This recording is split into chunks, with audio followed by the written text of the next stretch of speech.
Pemirsa, untuk mengetahui kisah lengkap soal eksploitasi pemain sirkus Oci, sudah bersama saya di studio Metro TV, ex pemain sirkus Oci, Ibu Butet. Selamat sore, Bu Butet. Sore. Terima kasih telah hadir bersama kami di studio Metro TV. Apa kabarnya, Bu Butet? Baik, alhamdulillah sehat. Baik ya.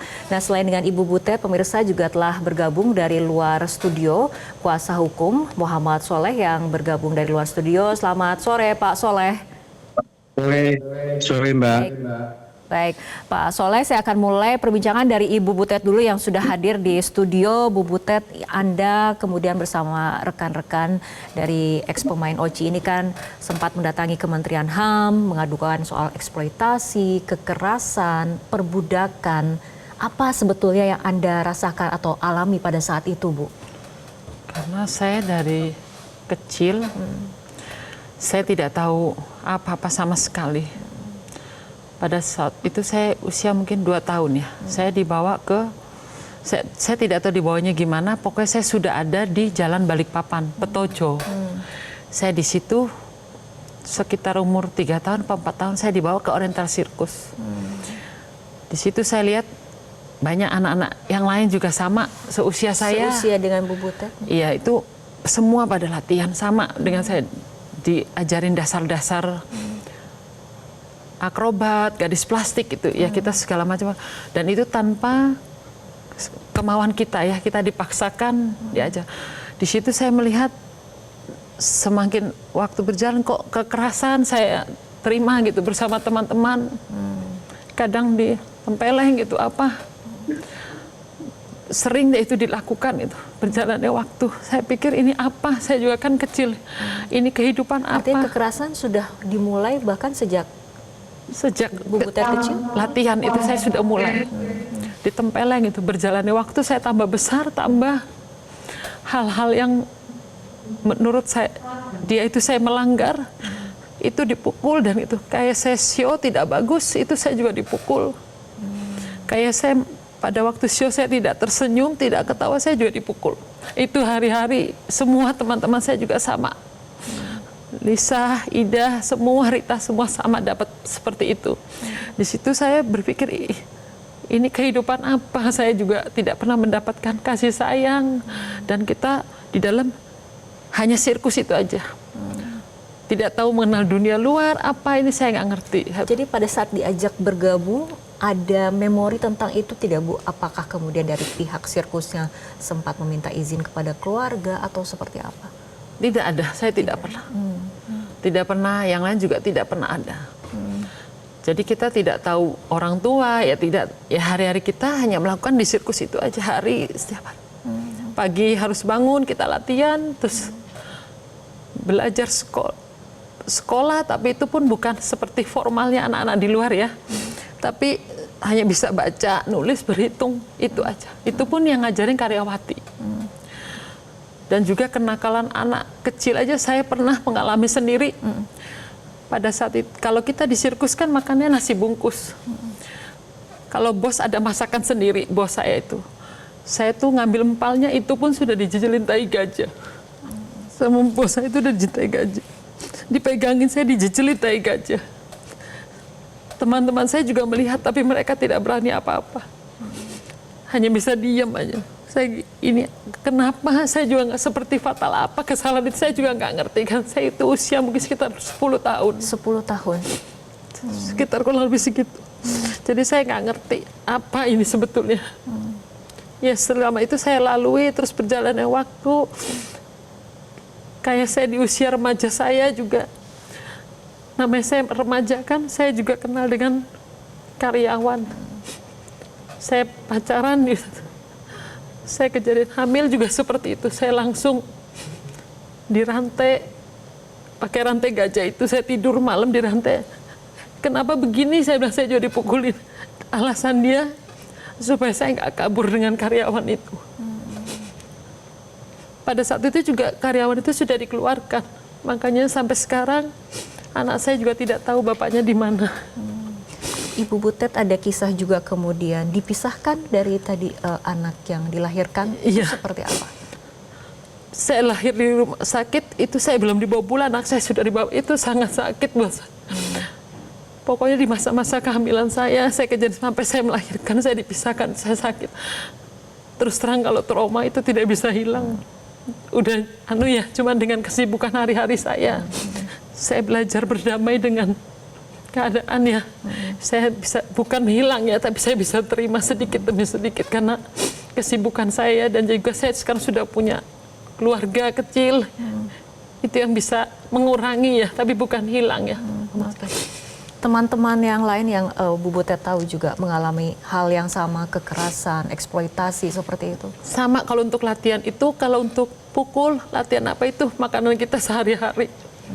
Kita sudah tidak rasakan sakit, apa sudah biasa. Sama semuanya.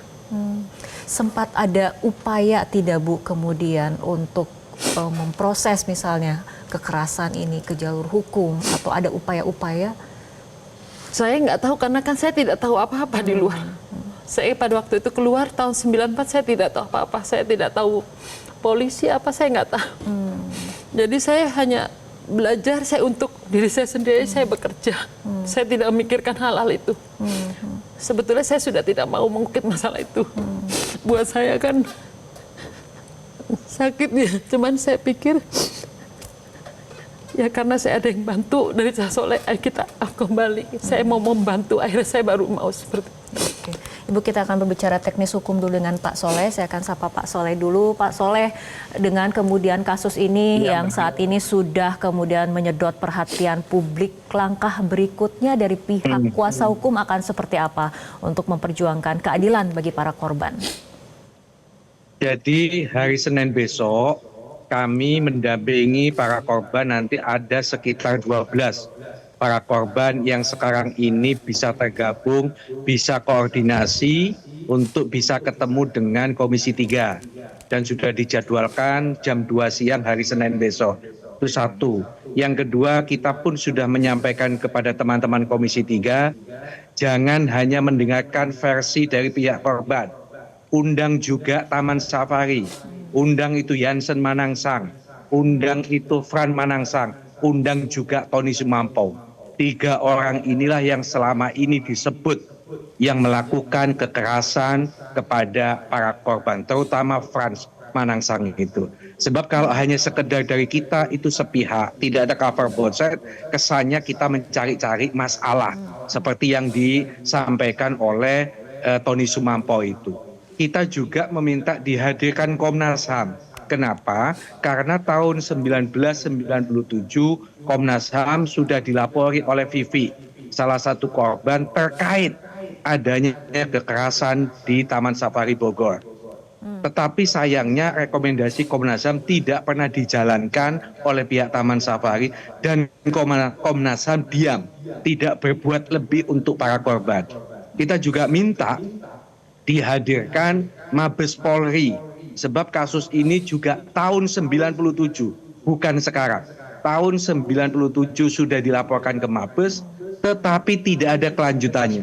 Bahkan menurut Komnas HAM, tahun 2003 sudah dikeluarkan SP3. Ini yang menjadi tanda tanya bagi kita. Bagaimana ada kekerasan, bagaimana ada dalam tanda petik penculikan balita-balita dipisahkan dari orang tuanya, dibawa ke satu tempat untuk dididik dengan kekerasan menjadi pemain sirkus, kok tiba-tiba dinyatakan tidak terbukti sehingga muncul SP3. Terus terang banyak yang menyarankan untuk kita lapor lagi ke Mabes. Kita tidak mau, wong sudah pernah ada laporan kok.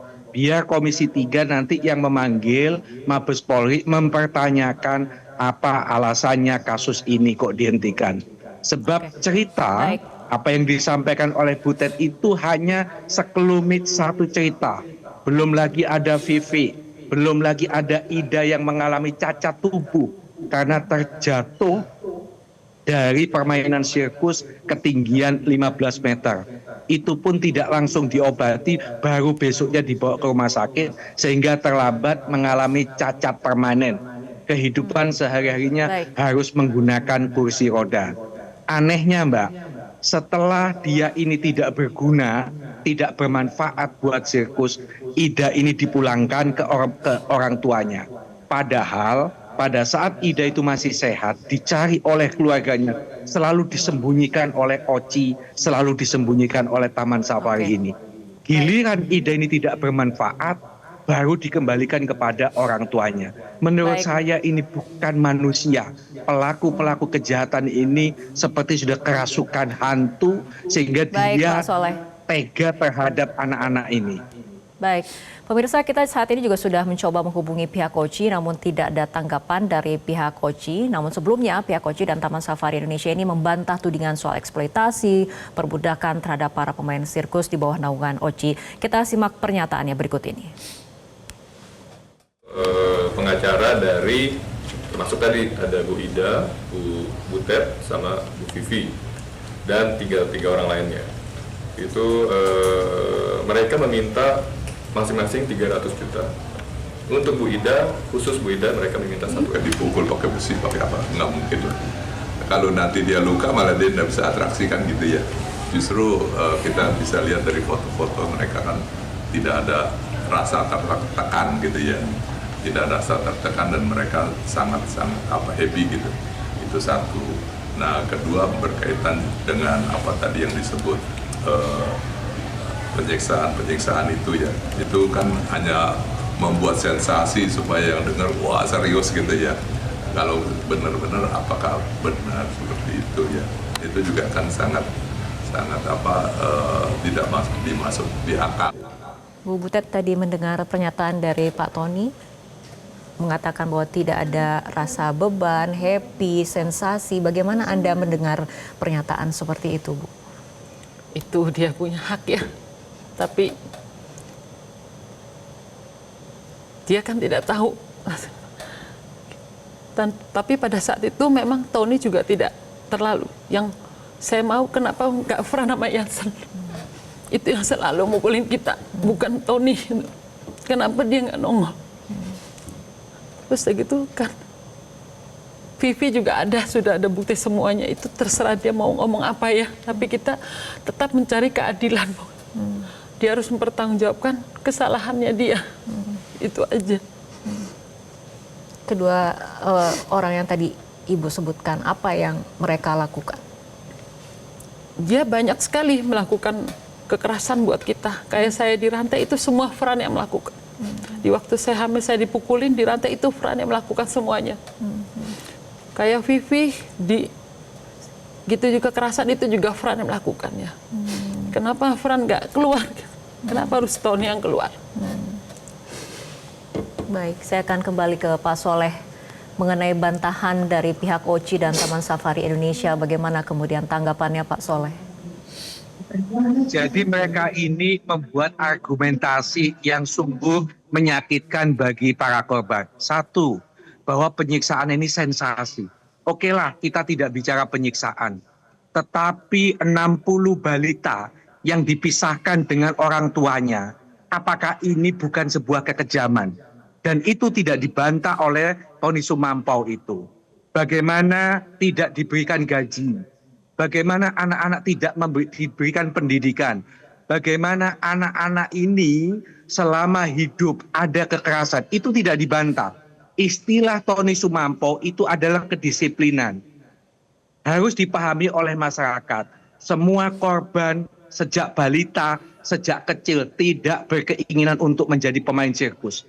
Pemain sirkus ini adalah pemaksaan yang dilakukan oleh pemilik Oci, yang dilakukan oleh pemilik Taman Safari. Mereka juga sekarang mengatakan antara Taman Safari dengan entitas Oci adalah badan hukum yang berbeda. Yang harus dipahami, Vivi mendapatkan penyiksaan, kekerasan yang dilaporkan ke Komnas HAM tahun 97. Dia kerja di Taman Safari. Dari Oci diperbantukan di Taman Safari. Di Taman Safari itulah dia mendapatkan kekerasan.